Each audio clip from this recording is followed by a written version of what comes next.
Você está no canal Eu Estudo a Lição com o pastor Samuel Camilo. Hoje é quinta-feira, dia 3 de outubro de 2024. E o tema que estudaremos na nossa lição da Escola Sabatina será As Reivindicações de Jesus. O texto que serve como base para o nosso estudo encontra-se em João capítulo 5, versos 16 a 18. Ainda dentro do contexto da cura daquele indivíduo que tinha mobilidade reduzida e que estava ali no tanque de Betesda. O texto diz assim: E por isso os judeus perseguiam Jesus, porque fazia essas coisas no sábado. Mas Jesus lhe disse: Meu pai trabalha até agora e eu também. Por isso os judeus cada vez mais queriam matá-lo, porque além de desrespeitar o sábado, também dizia que Deus era seu próprio pai, fazendo-se igual a Deus.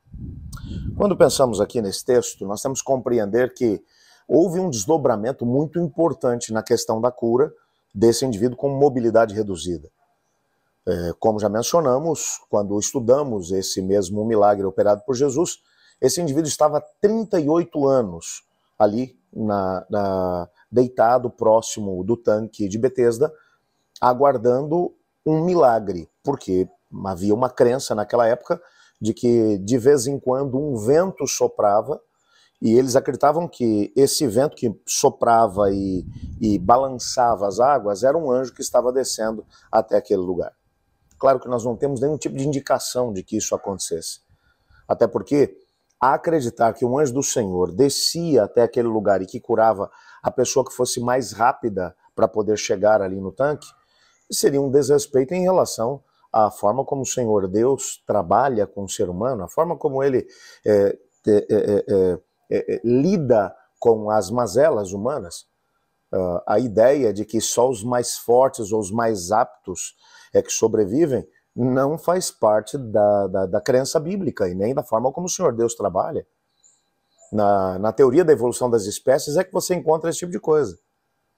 Por isso, aquele indivíduo há 38 anos está ali porque é a única coisa que ele pode se apegar.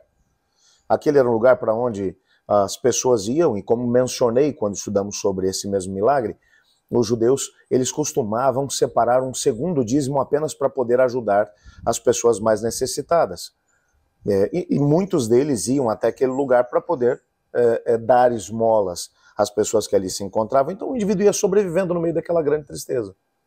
Jesus o cura no contexto do sábado, e como já mencionei, as regras que haviam sido estabelecidas pelos líderes religiosos daquela época estabeleciam que no sábado, no Shabá, não poderia ser feito nenhum tipo de trabalho, a não ser que uma vida estivesse em perigo. E a alegação dos líderes religiosos esse indivíduo já estava ali há 38 anos, por que Jesus não veio no dia anterior ou um dia depois para poder curar esse homem? Por que curá-lo no sábado? E ainda por cima fazer com que ele carregue a sua maca. Eles realmente estavam chateados. Mas o texto que nós lemos hoje nos mostra algumas coisas. Primeiro, que na perspectiva deles, Jesus, ele desrespeitava o sábado. O texto, versículo 16, diz: Por isso os judeus perseguiam Jesus, porque fazia essas coisas no sábado. E na perspectiva deles, e ainda o versículo 18 vai dizer que por isso os judeus cada vez mais queriam matá-lo, porque além de desrespeitar o sábado, deixa eu pegar aqui primeiro essa acusação. Jesus não desrespeitava o sábado. Jesus simplesmente ignorou as regras sem sentido que eles estabeleceram em relação ao sábado. Houve outro momento em que Cristo Jesus chegou a dizer: o sábado foi feito por causa do homem, e não o homem por causa do sábado. Vocês inverteram completamente as questões aqui. O sábado ele foi feito para ser uma bênção na vida do ser humano, não uma maldição. E talvez até por causa desse tipo de visão, algumas pessoas, pouco tempo depois da ressurreição de Jesus, estou falando aí de talvez 200, 300 anos depois, quase 300 anos pelo menos depois da ressurreição de Jesus, o sábado começou a ser desrespeitado por boa parte do mundo cristão. E abriu caminho, inclusive, para que o imperador Constantino estabelecesse uma lei dominical dizendo que agora o dia de guarda dos cristãos ia ser o domingo e não o sábado, para poder romper com esse tipo de visão que havia no contexto do judaísmo. Você percebe que toda vez que a gente quer ir além daquilo que a Bíblia diz, que o ser humano tentou ir além daquilo que a Bíblia diz, acrescentar alguma coisa ao assim diz o Senhor, acabou trazendo prejuízo para o trabalho do Senhor. Toda vez que alguém tentou remover um assim diz o Senhor, também trouxe prejuízo. Talvez seja exatamente por isso que lá em Apocalipse, no livro do Apocalipse, no capítulo 22, João vai dizer: bem-aventurado aquele que lê, aquele que ouve e que guarda as palavras dessa mesma profecia, porque o fim dos tempos está próximo. O João está mencionando que bem-aventurado é aquele que lê, aquele que ouve, e maldito é aquele que acrescentar qualquer coisa à profecia desse livro. O que o texto está dizendo é que nós não podemos nem tirar nada do texto bíblico e nem acrescentar nada. Amigos, o Senhor Deus já pensou em absolutamente tudo. Tudo que era importante para a nossa salvação já está lá. A Bíblia é suficiente para nós. Entretanto, os judeus da época de Jesus quiseram dar uma ajudinha para Deus. E Jesus, quando veio, ignorou completamente aquilo que eles fizeram. Mas, para piorar um pouco a situação, o texto também vai dizer que a segunda razão pela qual eles queriam matar Jesus era porque, veja bem aqui, no versículo 17, Jesus disse: o meu pai trabalha até agora e eu também. Aí o verso 18 explica essa mesma declaração de Jesus. Por isso os judeus cada vez mais queriam matá-lo, porque além de desrespeitar o sábado, na perspectiva deles, também dizia que era Deus, que Deus era o seu próprio pai, fazendo-se igual a Deus.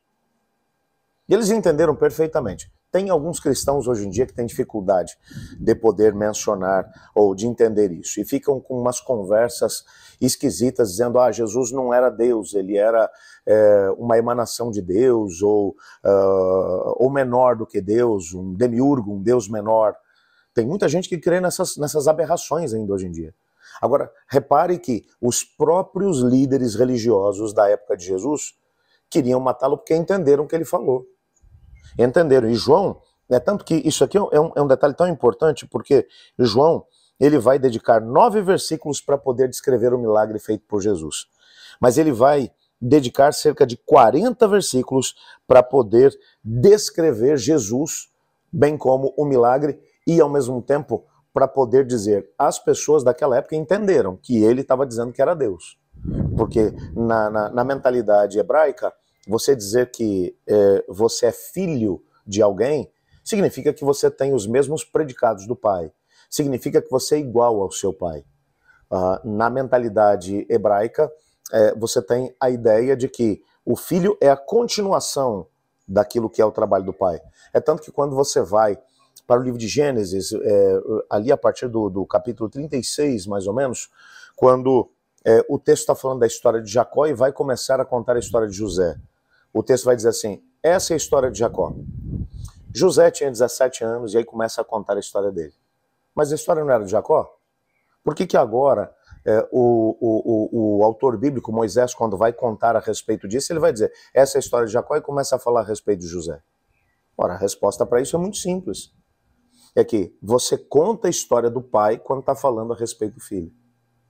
Então, quando Cristo Jesus ele diz: meu pai trabalha até agora e eu também, ele está tentando pontuar uma questão: a autoridade que ele tem porque ele é filho de Deus.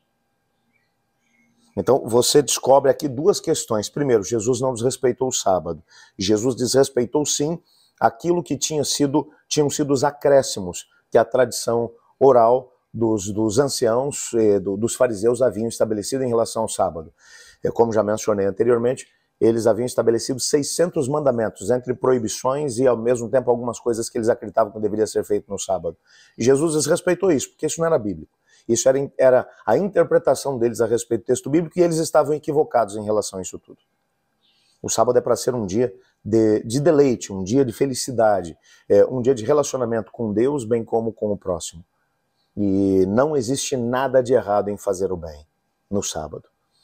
Ao mesmo tempo, o texto vai deixar claro que Jesus tem autoridade para poder fazer isso porque ele é Deus. Isso tem que fazer com que a gente pare para poder pensar no tipo de religião que temos, o tipo de cristianismo que vivemos, onde às vezes estabelecemos um monte de regras, um amontoado de questões e nos preocupamos tanto com elas com questões que às vezes são até periféricas em relação ao Evangelho de Cristo Jesus. E em nome dessas regrinhas pequenas, nós às vezes devoramos as pessoas. Fazemos com que as pessoas carreguem um peso desnecessário em relação à sua própria salvação. Deveríamos pensar a respeito disso. Vamos orar juntos? Pai, muito obrigado por tua palavra, obrigado também pela certeza que temos do teu amor para conosco. Obrigado porque tua palavra nos mostra que Cristo Jesus, enquanto esteve aqui na terra, ele trabalhou para fazer com que todas as pessoas tivessem a oportunidade de poder entender aquilo que é o Evangelho e, ao mesmo tempo, a forma extraordinária como o Senhor trabalhou e lida com o ser humano. Quero colocar diante do Senhor cada pedido que esse meu amigo, esse meu irmão tem no seu coração e que esses pedidos sejam respondidos de acordo com a tua vontade. É em nome de Jesus que oramos. Amém. Eu estudo a lição e você?